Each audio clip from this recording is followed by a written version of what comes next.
Olá, querida Igreja Família. É um prazer estarmos conectados juntos nessa aula especial, falando sobre a Semana da Paixão, os últimos momentos de Jesus. Os 4 evangelhos, sendo 3 deles sinóticos, ou seja, que partem do mesmo ponto de vista no seu relato sobre a história de Jesus, sobre os acontecimentos, utilizando até mesmo em alguns momentos a mesma estrutura de linguagem, sendo eles Mateus, Marcos e Lucas. Eles narram a história de Jesus e nós temos uma narração bem diferenciada, a partir da visão do que Deus confiou ao coração de João.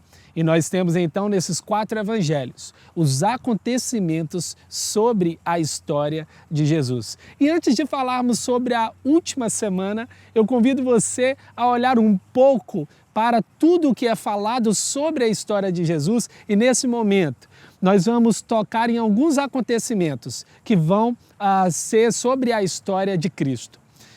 Todos os evangelhos vão falar sobre o nascimento de Jesus. Os 3 sinóticos, Mateus, Marcos e Lucas, falam sobre a genealogia, enquanto João está focado em dizer que ele é o Filho de Deus, ele é o Verbo encarnado. Nós vamos ver Mateus dizendo que ele é o cumprimento da promessa. Logo depois disso, vimos então que o ministério de Jesus, nos seus primeiros anos, são revelados. Ali então vai falar sobre a infância e a juventude de Jesus, com relatos bem breves e não tão focados.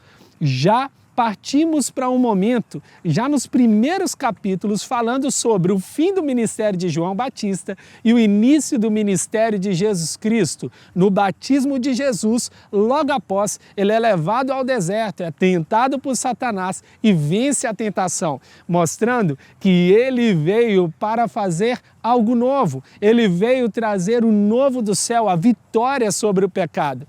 Nós seguimos então adiante. Jesus escolhe ir para a região da Galileia. Ali ele inicia o ministério em Cafarnaum, realizando o milagre da transformação da água em vinho. No início do seu ministério, Jesus escolhe a região da Galileia, uma região aberta, cosmopolita. A cidade de Cafarnaum era um ambiente onde reunia pessoas de diversos lugares, era forte no comércio. Jesus escolhe Cafarnaum para iniciar o seu ministério, seus milagres e ali realizar um mover sobrenatural. Uma região aberta então para o ministério de Jesus e para ampliação e divulgação. Com o passar do tempo, Jesus Cristo vai se tornando famoso naquela região, por causa dos seus atos e por causa da sua ação de milagre. Bom, Jesus sai então da região da Galileia e vai aos redores da Galileia e realiza também uma série de milagres. Então Jesus sai da região da Galileia e vai para os arredores da Galileia. E nessa região, Jesus Cristo vai ensinar uma série de princípios e valores do reino. Ele vai falar sobre o messianato, que é confirmado por Pedro. Ele vai estabelecer também a lição sobre o pão da vida. E ele vai decidir sair dessa região e vir para a Judéia por causa da festa das cabanas. E assim que ele chega na região da Judéia, Jesus Cristo é ameaçado de ser preso e ele já causa um certo tumulto, porque a sua mensagem fere profundamente os tradicionais religiosos que estão ali naquela região. Talvez a Judéia é uma das regiões mais difíceis de serem alcançadas por causa da tradição judaica que é estabelecida ali.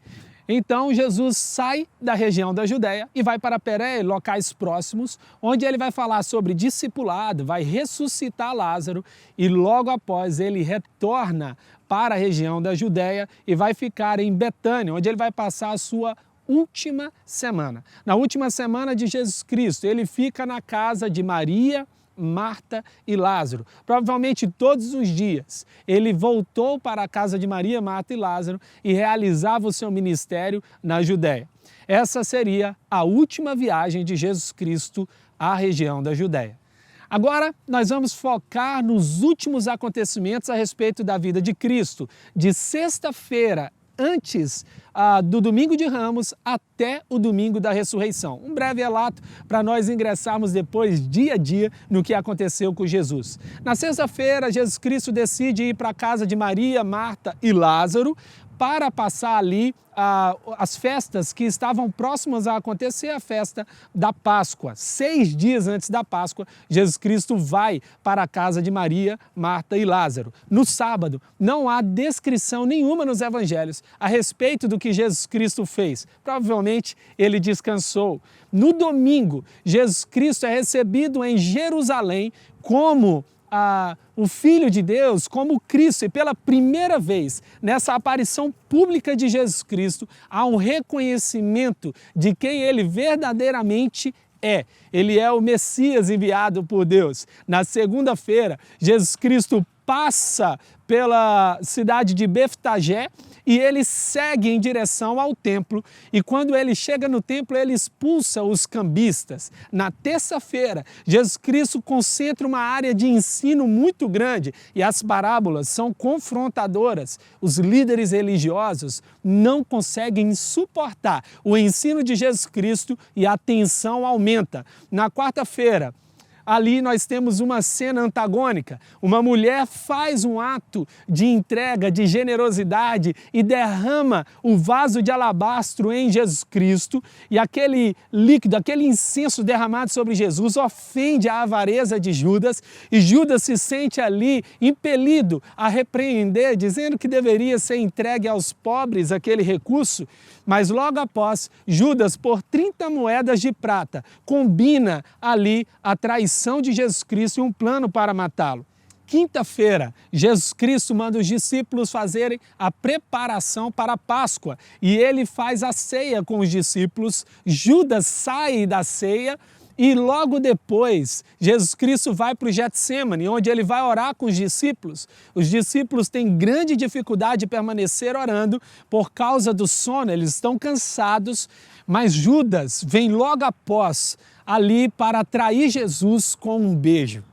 Então, Jesus Cristo é preso e é levado para a casa de Caifás e ele é interrogado sumariamente pelos líderes religiosos. Mas somente no sábado, Jesus Cristo é apresentado formalmente ao Sinédrio, depois a Pilatos, depois é direcionado a Herodes, retorna a Pilatos. E na sexta-feira, então, logo cedo, às 9 horas da manhã, Jesus Cristo é crucificado. E às 15 horas, Jesus Cristo morre. Ali, o véu do templo se rasga e uma série de testemunhos geram um desdobramento sobre sinais e maravilhas que acontecem naquele momento. Então, ali, Jesus Cristo é sepultado no final do dia. Antes das 18 horas, José de Arimateia pede a Pilatos para levar o corpo de Jesus Cristo a um sepulcro que seria inaugurado com Jesus, com o corpo de Jesus. Então, Jesus Cristo é sepultado na sexta-feira e então aos preparativos para o sábado. Sábado, Jesus permanece sepultado. Os fariseus fazem uma movimentação, procuram Pilatos e pedem a Pilatos para enviar uma guarda para proteger o corpo de Cristo. E então eles queriam que os discípulos não tivessem uma oportunidade para roubar o corpo de Jesus e a partir disso criaram uma argumentação de que ele teria ressuscitado. Então ali é colocado uma guarda e é lacrado a entrada da pedra, com uma pedra é lacrado a entrada do sepulcro. Ali também nós temos no sábado as mulheres preparando um incenso aromático para dar continuidade ao sepultamento de Jesus. Por causa da rapidez da execução e da condenação, não foi possível preparar e fazer todos os preparos para o sepultamento de Jesus.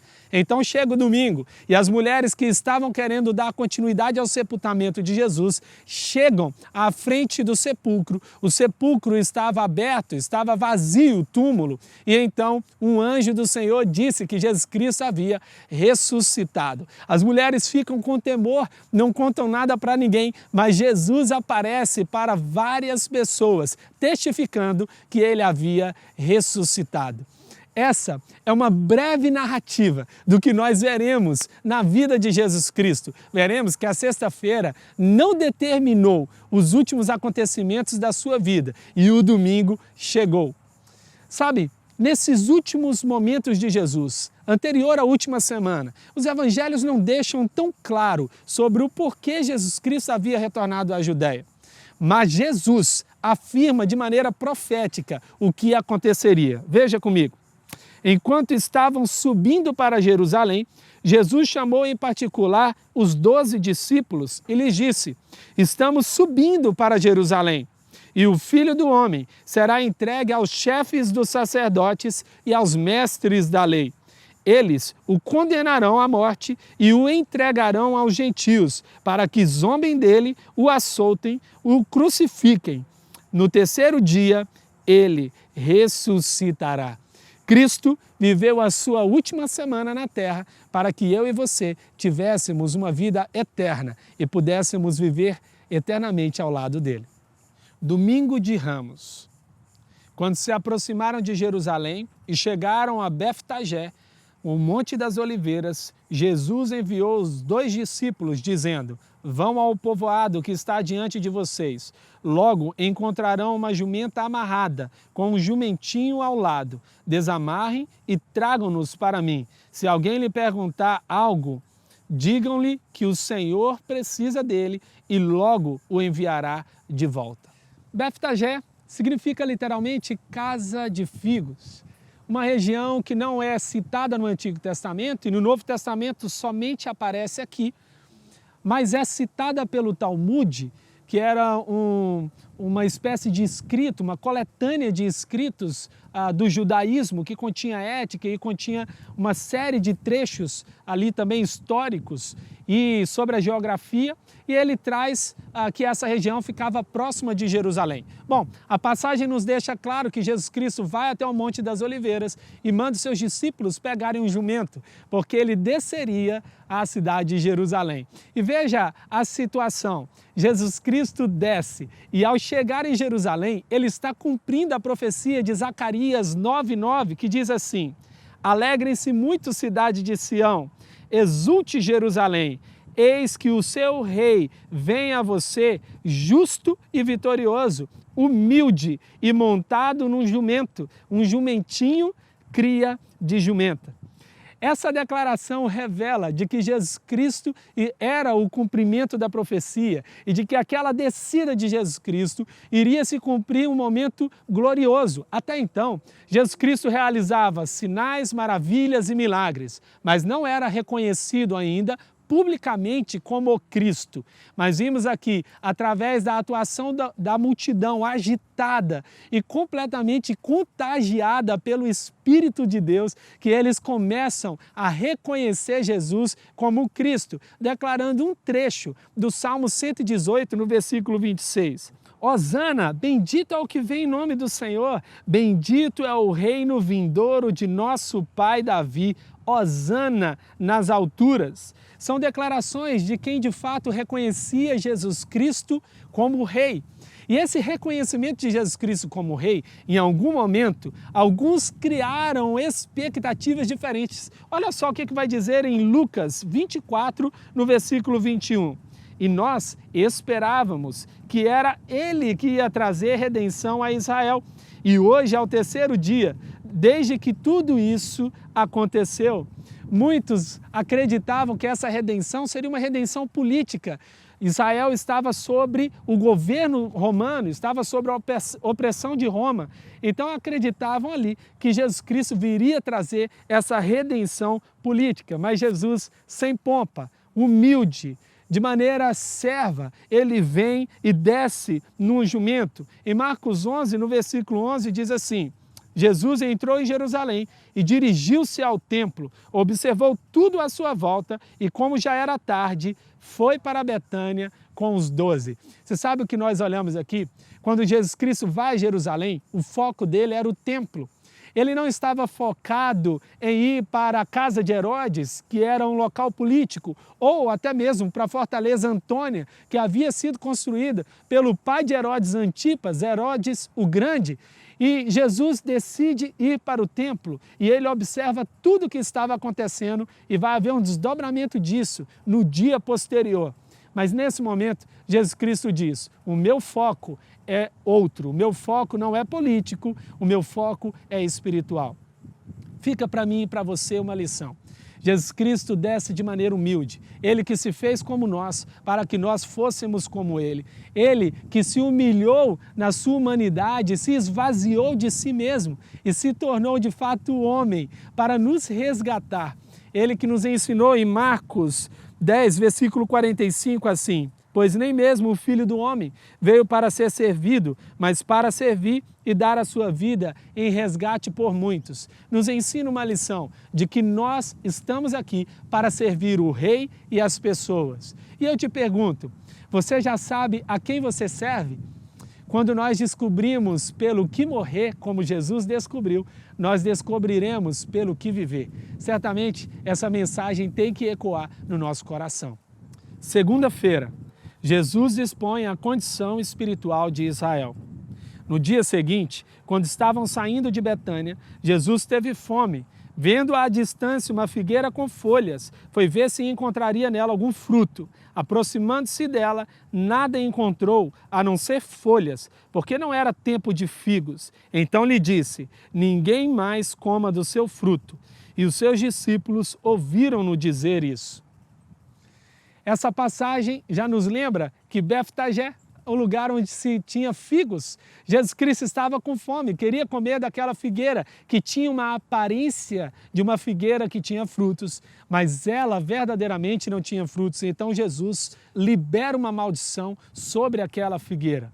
E essa maldição era uma declaração de que aquela figueira verdadeiramente já estava morta, ela não produzia frutos. Então Jesus expõe a morte daquela figueira e ele parte em direção ao templo. Lembra? No domingo, ele tinha observado tudo o que estava acontecendo no templo, mas agora na segunda, ele vai corrigir algo no templo. Os cambistas estavam explorando, vendendo animais que eles diziam que eram próprios para fazer o sacrifício, e assim eles exploravam os pobres, eles exploravam e extorquiam as pessoas. Muitos em Jerusalém acreditavam que só o fato de ter o templo era o significado de aprovação de Deus, era o significado de que Deus aprovava a atitude do povo. Então, nós vimos aqui uma conexão entre os dois momentos que Jesus Cristo vive nesse dia. Nessa segunda-feira, nós vimos que aquela figueira que tinha uma aparência de vida, mas estava morta, era também um sinal para Israel, que tinha uma aparência de vida espiritual, mas estava morto em sua fé, estava morno em sua fé e havia esquecido do seu relacionamento com Deus. Agora, nós vimos então Jesus expondo a morte que aquela figueira guardava dentro de si, e ela vai no outro dia, na terça-feira, secar. Os discípulos vão passar em frente a ela e ela vai estar seca. A mesma coisa acontecerá com Israel. Jesus Cristo, ele vai expor a morte espiritual da fé de Israel, e através da sua morte, do seu sacrifício, da sua entrega, ele vai mostrar o caminho para que nós possamos dar vida, possamos ser fontes de vida. Em Salmo 1, no versículo 3, a Bíblia diz: é como árvore plantada à ribeira de águas correntes, dá fruto no tempo certo e suas folhas não murcham, tudo o que ele faz prospera. Jesus Cristo veio nos resgatar de uma vida espiritual morta, para vivermos a vida abundante que Ele planejou para nós. Essa semana foi uma semana marcada por renúncia, por entrega, foi uma semana marcada pela paixão. Jesus Cristo veio trazer ao seu coração o renascimento de uma fé que é transformadora, exuberante e viva. Então, assim como Jesus declarou aquelas palavras sobre a figueira, que em nome do Senhor Jesus, tudo que é artificial na sua vida, tudo que não é real, venha de fato desaparecer, e que a espiritualidade viva e transformadora de Jesus transforme você, a sua história e aqueles que estão à sua volta. Terça-feira, os últimos ensinos de Jesus. Chegaram novamente a Jerusalém e quando Jesus estava passando pelo templo, aproximaram-se dele os chefes dos sacerdotes, os mestres da lei e os líderes religiosos e perguntaram. Nesse dia, Jesus Cristo passa em frente à figueira e vê a figueira morta. Os discípulos ficam espantados com aquilo. E Jesus Cristo encontra alguns mestres da lei, líderes religiosos da época.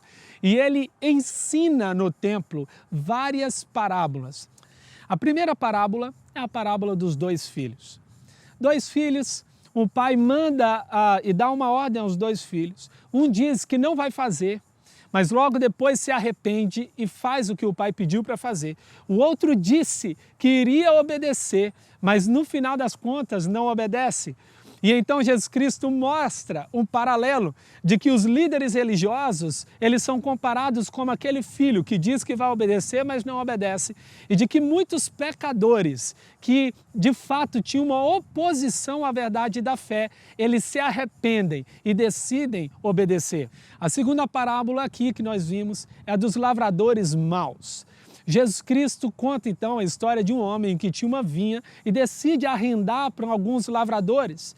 E então ele manda os seus servos vir buscar a parte daquela colheita e os lavradores, eles espancam os servos, matam os servos. Então Jesus diz que aquele homem envia outros lavradores, outros servos, e os lavradores fazem da mesma forma. Então o homem decide, eu vou enviar o meu filho, porque assim eles vão respeitar. Então quando ele envia o filho, aqueles homens matam o filho e dizem, nós vamos pegar a herança que é dele. E sabe o que Jesus Cristo está dizendo? Que assim como aquelas autoridades da lei, aqueles homens, líderes religiosos, mataram os profetas no Antigo Testamento, mataram ali homens que foram enviados da parte de Deus para a colheita na terra, assim também eles fariam com Jesus Cristo. Veja, a parábola ela conta exatamente o que aconteceu. Jesus Cristo veio e ele seria morto por aqueles homens que vieram servir ou que vieram aproveitar-se da colheita que vinha da parte de Deus. Então, chegamos à parábola das bodas do filho do rei. Certo homem, que era o rei, ele decide convidar algumas pessoas para as bodas do seu filho. E ali, então, quando ele convida alguns homens, pessoas que ele gostaria que fizessem parte daquela celebração, esses homens renunciam, rejeitam, ele envia os servos novamente e os servos vão até aqueles homens. Eles não apenas rejeitam, como alguns também maltratam aqueles servos. E sabe o que acontece? O rei decide então convidar as pessoas que estão na rua. E aquelas pessoas são convidadas para fazer parte da festa. Então aquele homem decide ir para a festa e ao chegar na festa, ele encontra uma pessoa que não estava vestida de maneira adequada. Porque antigamente, quando uma pessoa era convidada para uma festa de casamento, ela recebia uma roupa especial para participar daquela festa. Então Jesus diz que aquele homem expulso daquela festa, ele é amarrado e jogado fora. Assim, nós entendemos que muitos são chamados, como Jesus diz, mas poucos escolhidos. A expressão muitos aqui poderia ser utilizada também como todos. E nessa expressão, a atenção é chamada para o fato de que não é o rei que de maneira unilateral decide quem vai participar. Ele convida, mas a partir do aceite do convite, nós recebemos as vestes adequadas para estar nas bodas do rei. Depois desses ensinos, que Jesus Cristo confronta os líderes religiosos, eles entendem o que está acontecendo.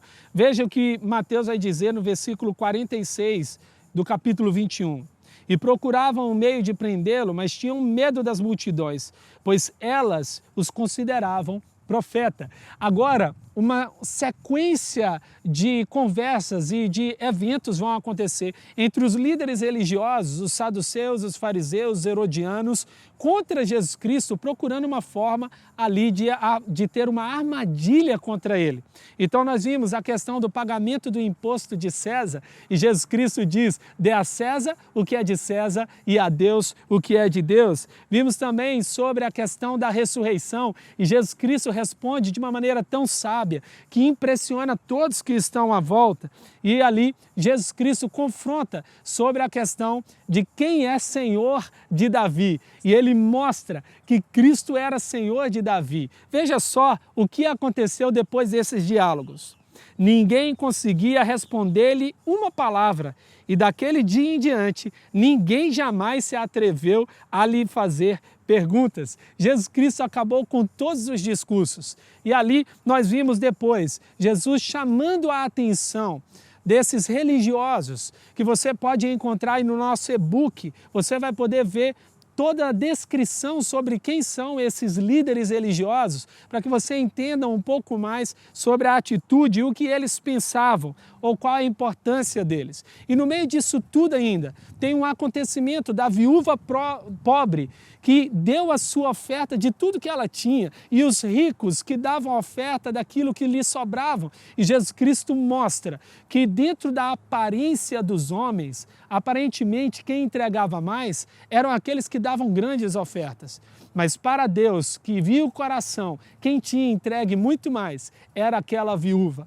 E nós temos também o sermão escatológico feito por Jesus Cristo em Mateus 24, em Marcos 13 e em Lucas 21. Grandes ensinamentos Jesus Cristo deixa nesse dia da terça-feira. Em Marcos 13, nos versículos 30 a 31, está escrito: eu lhes asseguro que não passará esta geração até que todas essas coisas aconteçam. O céu e a terra passarão, mas as minhas palavras jamais passarão. Jesus Cristo deixa claro que os eventos dos últimos dias aconteceriam, e ele faz uma descrição sobre o desdobramento da escatologia bíblica segundo as profecias do Antigo Testamento e que foram confirmadas através do ministério de Jesus. O ensino de Jesus Cristo, ele confrontava os pensamentos terrenos, ele confrontava a realidade de vida na terra. Em João 14, no versículo 21, a Bíblia diz: quem tem os meus mandamentos e lhe obedece, esse é o que me ama. Aquele que me ama será amado pelo meu Pai. Eu também o amarei e me revelarei a ele. Assim como na parábola dos dois filhos, eu e você vamos ter que decidir se seremos o filho obediente, que decide obedecer e receber os benefícios da obediência, ou se seremos como aquele filho que renuncia a obedecer e tem o seu coração duro diante da verdade exposta por Deus. Quarta-feira, o plano para matar Jesus. Como vocês sabem, estamos a 2 dias da Páscoa e o Filho do Homem será entregue para ser crucificado. Jesus, ele não foi pego de surpresa. Ele sabia que a Páscoa representaria sua morte. Os seus dias estavam chegando e ele estava anunciando e ensinando aos discípulos sobre a importância desse evento que iria acontecer.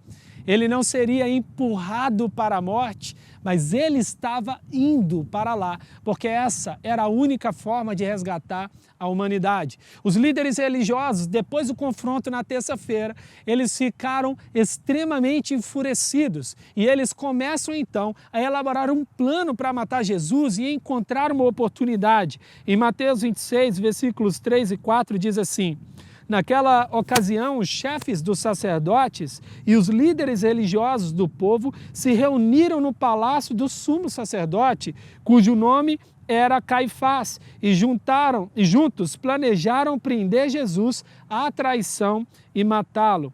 Jesus estava a 2 dias, então, desse evento que aconteceria. E aqui tem uma cena que ela contrasta com uma outra cena ainda nesse dia. Veja só, em Marcos 14, 3, estando Jesus em Betânia, reclinado à mesa da casa de um homem conhecido como Simão, o leproso, aproximou-se dele uma mulher com um frasco de alabastro, contendo um perfume muito caro, feito de nardo puro. Ela quebrou o frasco, derramou o perfume sobre a cabeça de Jesus. O frasco de alabastro, ele era uma espécie de recipiente que só poderia ser utilizado de uma vez. Uma vez que ele fosse quebrado, não era possível ser reutilizado. O nardo puro é uma espécie de óleo aromático que era extraído de plantas encontradas na Índia.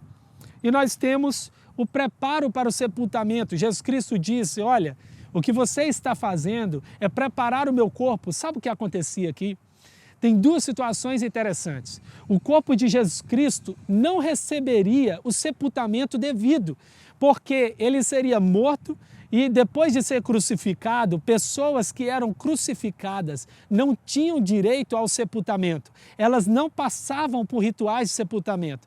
E ele seria então colocado na tumba, ele seria colocado ali no túmulo. Mas esse preparo não aconteceria. Como nós veremos lá na frente, as mulheres vão tentar preparar o corpo de Jesus para o sepultamento, mas ele não vai ser mais encontrado porque o túmulo estará vazio. Então aqui nós vimos uma cena interessante. Aquela mulher faz um ato profético através da honra, preparando o corpo de Jesus Cristo para os próximos dias que viriam. E nós vimos que os discípulos que estão próximos e veem aquela cena daquela mulher, eles olham para aquilo e falam, mas esse recurso deveria ser direcionado aos pobres. João vai fazer um alerta de que, na verdade, quem repreendeu ou quem olhou dessa forma teria sido Judas, que logo depois, por 30 moedas de prata, tomado por Satanás, ele é direcionado para procurar os líderes religiosos para trair Jesus. Em Lucas 22, 3 e 4 diz assim, então Satanás entrou em Judas, chamado Iscariotes, um dos doze. Judas dirigiu-se aos chefes dos sacerdotes e aos oficiais da guarda do templo e tratou com eles como lhes poderia entregar Jesus. Então, nesse momento, nós vimos que uma antiga profecia, uma declaração feita por Deus logo após a queda, estava prestes a acontecer, o chamado proto-evangelho, em Gênesis 3,15, onde Deus vai dizer, porém inimizade entre você e a mulher, entre a sua descendência e o descendente dela, este lhe ferirá a cabeça e você lhe ferirá o calcanhar. O descendente da mulher era Jesus Cristo. O descendente aqui da serpente que picaria ou que feriria o calcanhar seria o ato de levar Jesus Cristo até a cruz através da traição e ferir a cabeça. É porque aquilo que Satanás achou que destruiria Jesus seria sua própria destruição. Então, para a conexão e para o seu coração, todo apaixonado faz entregas generosas e de honra e profética.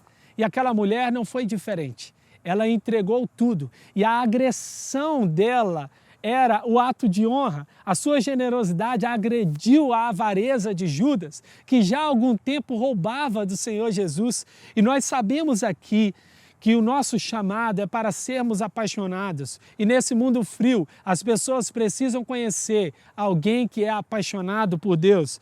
A palavra de Deus vai dizer o seguinte, ame o Senhor, o seu Deus, de todo o seu coração, de toda a sua alma e de todo o seu entendimento. Decida hoje ser um apaixonado. Quinta-feira, Páscoa, ceia e traição. Nesse momento, vimos então que a tensão em relação a Jesus Cristo vai se tornando cada vez maior à medida em que Jesus vai confrontando os líderes religiosos na região da Judéia. Eles se sentem coagidos e através dessa movimentação de Cristo e dessa repreensão e desses discursos confrontando as autoridades religiosas, eles então começam a armar um plano. E a cena aqui acontece da seguinte forma, Jesus Cristo chama os discípulos e pede para que os discípulos preparem-se para fazer o cenáculo da Páscoa. E ali então eles vão montando a trajetória do que aconteceria. E naquele momento Jesus pega então os discípulos e tem um momento de ceia com eles. Um momento antes desse tempo, Jesus lava os pés dos discípulos. E é no momento da ceia, um momento único, onde Judas vai se sentir completamente fora daquele ambiente. E ele decide então sair da mesa. E Jesus fala com ele, faça o que você tiver que fazer de maneira breve e rápida. Então, Judas sai da mesa e ali ficam apenas os 11 discípulos ceando com Jesus. Logo após a ceia, Jesus Cristo então se dirige juntamente com os discípulos para o Getsêmani, o jardim, para poder orar. E eles passam então próximo à casa de Caifás e eles seguem ali rumo ao Getsêmani. Estão orando estão no tempo de oração. Jesus Cristo percebe que os discípulos estão dormindo e é um momento de grande agonia e aflição, um momento em que Jesus Cristo ele começa a suar sangue de tamanha aflição que Jesus Cristo tinha. Essa aflição não era porque ele iria morrer, mas porque ele sabia que receberia sobre ele todo o julgamento do pecado da humanidade. E então ele diz: Senhor, se for possível, afasta de mim este cálice. E essa declaração para o Pai era uma declaração que envolvia a ira de Deus. O cálice no Antigo Testamento é uma referência imediata ao derramar a ira de Deus. Tal expressão utilizada para falar, por exemplo, sobre os cananeus, que ainda o cálice não havia sido cheio e a ira de Deus ainda não estava pronta para ser derramada sobre aquele povo. Num determinado momento é utilizada essa expressão. Aqui, Jesus Cristo está dizendo: Pai, se for possível, afasta de mim este cálice. Mas como um filho, e filho obediente, ele diz: mas que seja feita a sua vontade. Naquele momento do Getsêmani, de grande aflição, é justamente nesse tempo que Judas chega junto com alguns homens armados para poder levar Jesus Cristo preso. Então ele traz Jesus Cristo dando um beijo em Jesus. E a partir desse beijo, que era um sinal de que ele era Jesus, então Jesus é preso. Pedro então sacou a sua espada, cortou a orelha de um dos homens armados. E a Bíblia diz que Jesus Cristo pegou a orelha daquele homem e a colocou no lugar. E Jesus é levado preso. Os discípulos ficaram aterrorizados e fogem. A palavra de Deus diz até sobre Marcos, que teria fugido nu, que estava ali enrolado num lençol, mas que ele sai de uma maneira tão apavorada que ele corre dali nu. E vimos então Jesus sendo carregado para a casa de Anás. Quem era Anás? Anás era sogro de Caifás, o atual sumo sacerdote. Anás já havia sido destituído da função do sumo sacerdote, que naquela época era uma imposição feita pelo Império Romano. O Império Romano escolhia quem era o sumo sacerdote. E você sabe o que acontece aqui nessa situação? Eles antecipam um interrogatório com Jesus, porque segundo a lei judaica, ninguém pode ser condenado e executado no mesmo dia. Então eles antecipam o interrogatório para que Jesus Cristo fale quem ele é. E Jesus Cristo diz que de fato ele é o Cristo. Então, ele é levado para a casa de Caifás, sim, o sumo sacerdote, e lá novamente os líderes fazem a mesma pergunta e Jesus Cristo responde a pergunta feita pelos líderes. Nesse momento, o discípulo Pedro está acompanhando tudo o que está acontecendo com Jesus de longe. E ele então é confrontado por algumas pessoas que ele encontra. E as pessoas falam: olha, eu conheço você, você não é aquele discípulo de Jesus, você fala como eles. E Pedro nega 3 vezes, mas quando o galo canta, ele se lembra de que Jesus havia predito que essa situação aconteceria. Pedro nega Jesus, Judas traiu Jesus. Tudo isso acontece no mesmo dia. Pedro sente dor e tristeza, Judas sente dor e tristeza. Pedro decide se arrepender e ele cai nesse arrependimento e ele muda sua atitude e se torna um dos homens mais influentes na história da igreja primitiva. Já Judas, cheio de remorso, ele procura uma forma de se matar e se suicida. Olha o que a palavra de Deus vai dizer em 2 Coríntios 7:9. A tristeza, segundo Deus, produz um arrependimento que leva à salvação e não remorso, mas a tristeza, segundo o mundo, produz morte. Saiba que há um lugar em Deus que você pode encontrar um recomeço. Essa semana é uma semana de recomeço, é uma semana de novas trajetórias. Transforme a sua dor em lágrimas de arrependimento, não em lágrimas de remorso. Sexta-feira, Jesus é condenado e crucificado. De manhã cedo, todos os chefes dos sacerdotes e líderes religiosos do povo tomaram a decisão de condenar Jesus à morte. Vimos então que Jesus Cristo no dia anterior, ele foi colocado a um prévio interrogatório na casa de Anás e de Caifás. Mas aqui era oficial. Nessa sexta-feira, ele foi apresentado ao Sinédrio, que era o conselho judaico, que deveria responder às questões do povo. Lembrando que o Sinédrio não tinha poder para executar uma pessoa e, por isso, virá uma sequência de atos posterior a esse julgamento de Jesus no Sinédrio.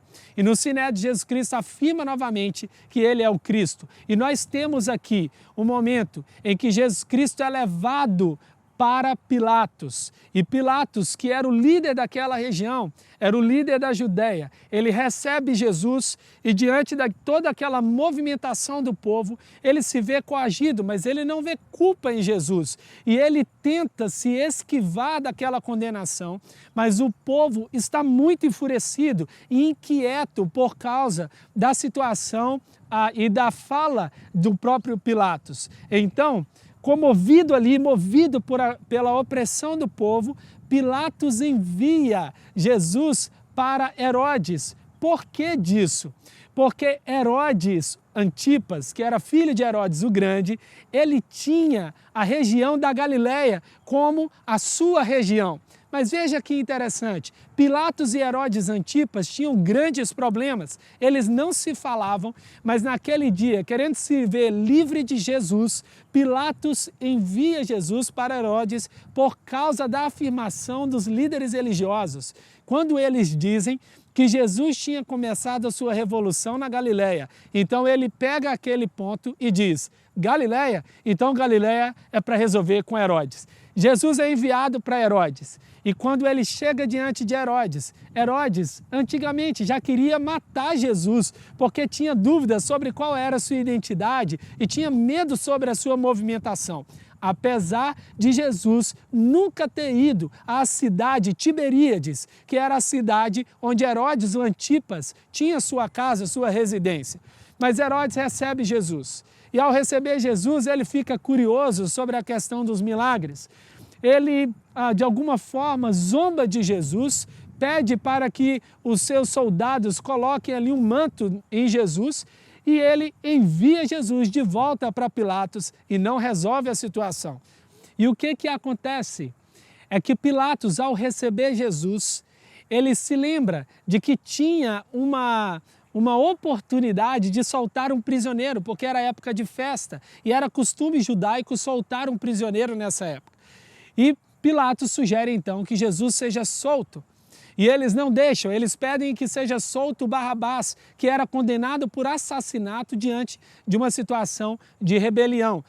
Pilatos cede àquele pedido do povo e à pressão do povo, lava as mãos como se não tivesse participação naquela situação. Manda que Jesus seja açoitado. E ele então, Jesus é levado ao Calvário.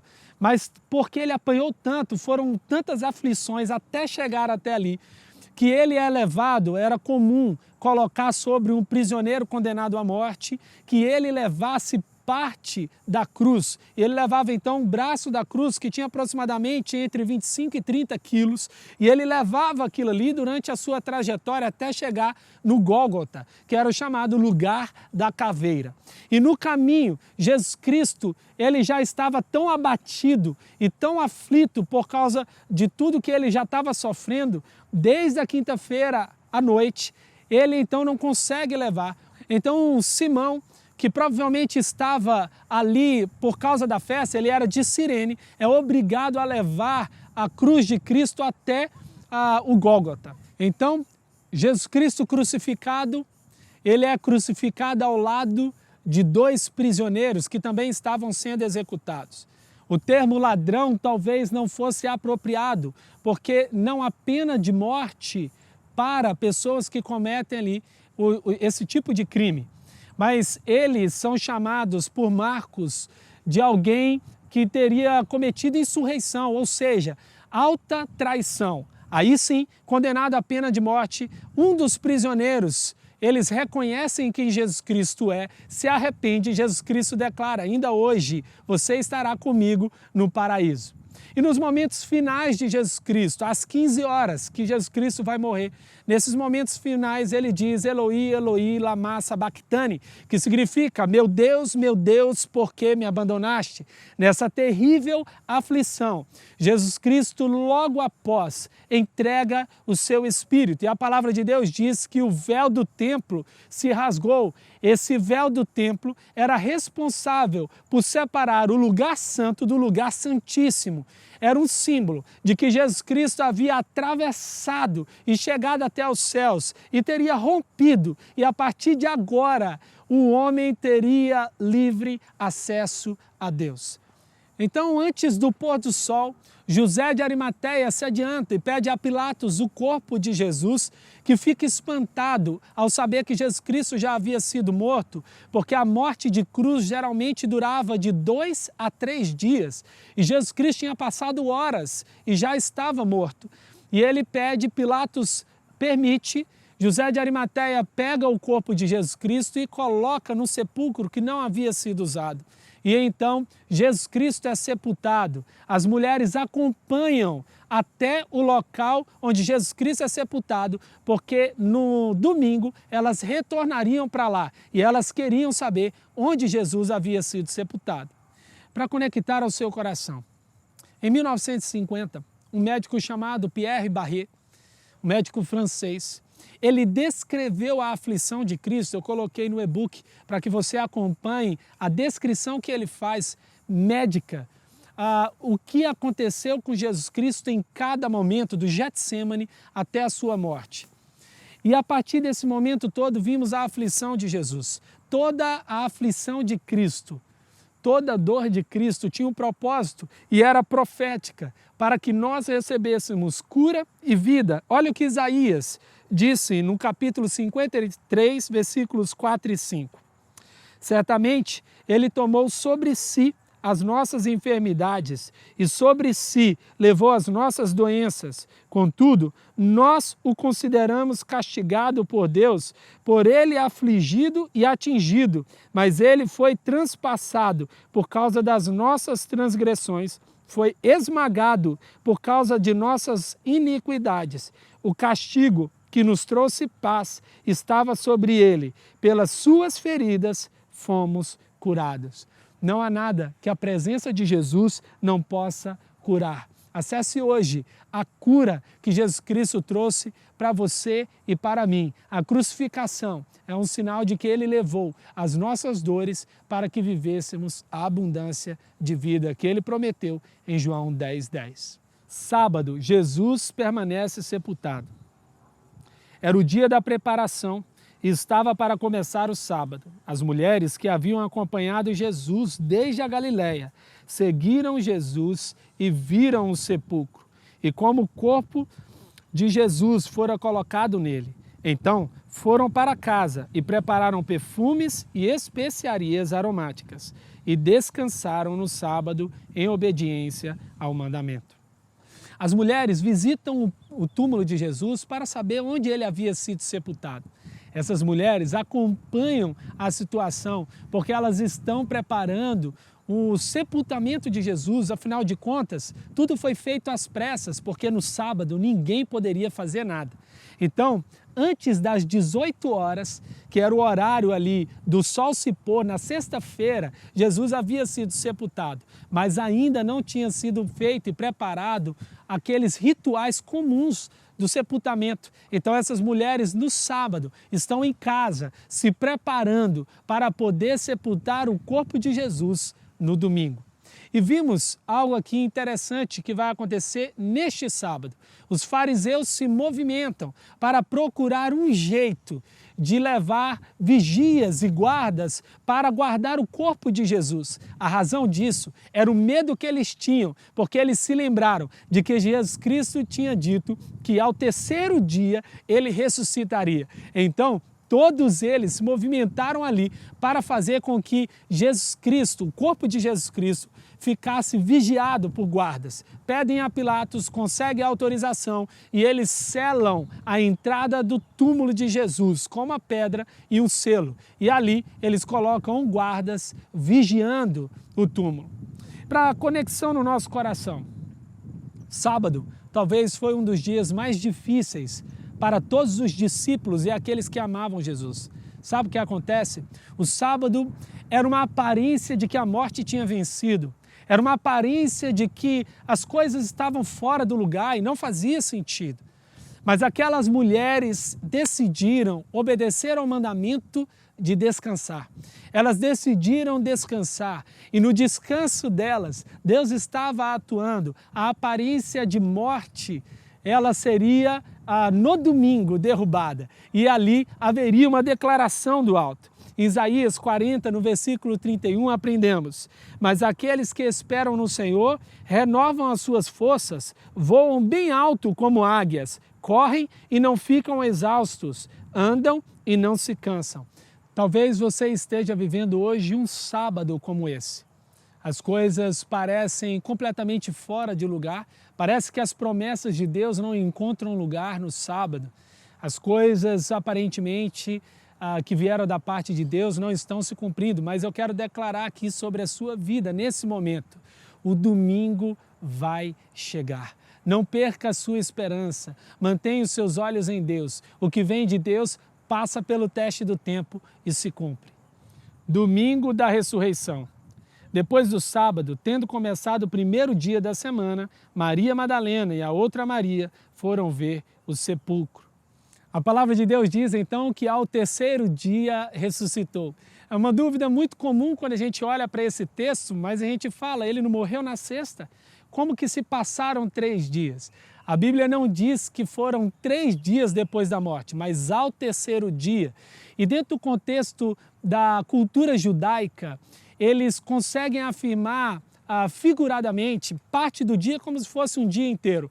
Então Jesus morreu na sexta, primeiro dia, ele foi sepultado e permaneceu sepultado, então no sábado, segundo dia, e no domingo, terceiro dia, ele ressuscita. E a palavra de Deus deixa claro aqui em Marcos de que de fato Jesus Cristo teria ressuscitado de manhã.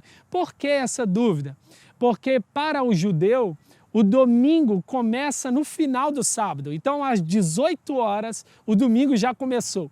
Então Jesus ele não teria ressuscitado no final do sábado, à noite, mas ele teria ressuscitado de manhã, no nascer do sol. E a ressurreição de Jesus Cristo é constatada por Maria Madalena e a outra Maria, que ao ver o sepulcro vazio, elas encontram um anjo do Senhor declarando que Jesus havia sido ressuscitado e que a promessa tinha sido cumprida e que era para elas se dirigirem à Galileia, porque lá Jesus Cristo se encontraria com elas. Mas elas ficaram aterrorizadas e não contaram nada a ninguém. No meio disso tudo, os soldados vão procurar os líderes religiosos e contam o que aconteceu. Os líderes religiosos ficam apavorados com medo de que o governador descubra que esse acontecimento tenha sido real. Veja que interessante, aqui era uma oportunidade de arrependimento, aqui era uma oportunidade de quebrantamento, mas eles estavam tão cegos que eles preferiram esconder isso e subornaram os soldados, dando uma grande quantia de dinheiro, e eles começaram a espalhar essa mentira. E na madrugada do primeiro dia da semana, Jesus Cristo aparece à mulher, a Maria Madalena, e ele mostra a ela que ele de fato ressuscitou. Depois ele aparece a 2 discípulos que estão caminhando a Emaús, e ele também tem um momento ali com eles. Depois ele aparece aos 11 discípulos, e então ele continua revelando que de fato ele havia ressuscitado dos mortos. A promessa havia sido cumprida novamente e Deus havia vencido a morte. Jesus Cristo venceu a morte na cruz. E essa declaração ela fecha com um desfecho extraordinário. Jesus Cristo então chama os discípulos e ali, diante dos discípulos, ele deixa a grande comissão. Ide, portanto, e pregai o Evangelho a toda criatura, batizando-os em nome do Pai, do Filho e do Espírito Santo, ensinando-os a obedecer a tudo o que eu vos tenho ordenado, e eu estarei convosco todos os dias até a consumação dos séculos. Exatamente assim, Jesus Cristo deixa a eles a missão de dar continuidade. Eles seriam empoderados para fazer sinais, maravilhas e milagres. E assim como Jesus Cristo, eles dariam andamento à agenda do reino, à missão do reino. Então Jesus sobe aos céus e é elevado às alturas. Para conectar ao seu coração, Pedro, quando ele chega ao túmulo e ele vê o túmulo vazio, ele encontra o lenço dobrado que estava sobre a cabeça de Jesus, separado da túnica. Você sabe o que isso significa? Era testificando de que Jesus Cristo não foi roubado, de que o corpo dele não havia sido roubado, como aqueles soldados romanos começaram a espalhar e mentir, mas que ele havia saído de lá, ele havia ajustado, ele havia deixado o lugar arrumado. E eu gosto de pensar na seguinte forma: na morte de Cristo foi um total conturbação, tudo levava a desordem, as coisas estavam fora do lugar, nada fazia sentido naquele momento. Mas na ressurreição, tudo estava organizado, estava tudo preparado. Eu quero deixar essa declaração sobre a sua vida. A seguir, Simão Pedro, que vinha atrás dele, chegou, entrou no sepulcro e viu as faixas de linho, bem como o lenço que estivera sobre a cabeça de Jesus. Ele estava dobrado à parte e separado das faixas de linho. Em 2 Coríntios 5, no versículo 17, portanto, se alguém está em Cristo, é nova criação, as coisas antigas já passaram, eis que surgiram coisas novas. Quando decidimos passar com Jesus pela cruz, recebemos a coroa. A ressurreição coloca as coisas no lugar. Certamente você já viu isso na sua vida. Viu o quanto a morte destrói, traz desordem e aparentemente as coisas estão sem propósito e sem sentido. Mas no dia que você conheceu Jesus e que decidiu viver para Ele, as coisas começaram a se ajustar. Como Ele mesmo disse, busque em primeiro lugar o reino e as outras coisas, todas essas coisas, vos serão acrescentadas. Uau! Que semana intensa! E que momentos extraordinários nós tivemos até aqui. Para concluir esse tempo com você, eu separei algo que é muito especial. Jesus, o Cordeiro Pascal. A palavra Páscoa vem do hebraico Passak, que significa passar sobre, passar por cima, referindo-se a um momento em que o povo de Israel estava aprisionado, estava escravo no Egito, quando Deus enviou o anjo da morte para matar os primogênitos dos egípcios. Ali, todos da família de Israel que estivesse com a marca do sangue do cordeiro nos umbrais da porta, o anjo da morte não passaria por lá. E foi justamente nessa última praga, considerada ali, que foi a libertação do povo de Israel do Egito. Agora, nós temos o Cordeiro Pascal. E como está escrito em 1 Coríntios 5:7, livrem-se do fermento velho, para que sejam massa nova e sem fermento, como realmente são. Pois Cristo, nosso Cordeiro Pascal, foi sacrificado. Segundo os evangelhos sinóticos, Mateus, Marcos e Lucas, Jesus Cristo havia sido crucificado e ele seria parte dessa refeição pascal. Veja que interessante, João vai colocar Jesus Cristo numa situação bem interessante. João 18, versículo 28. Em seguida, de Caifás, os judeus levaram Jesus ao pretório. Já estava amanhecendo e para evitar contaminação cerimonial, os judeus não entraram no pretório, pois queriam participar da Páscoa. Sabe o que isso nos lembra? De que provavelmente, no momento em que Jesus Cristo estava sendo crucificado, no momento em que o Cordeiro Pascal estava sendo apresentado, o Cordeiro da Páscoa do povo de Israel estava morrendo.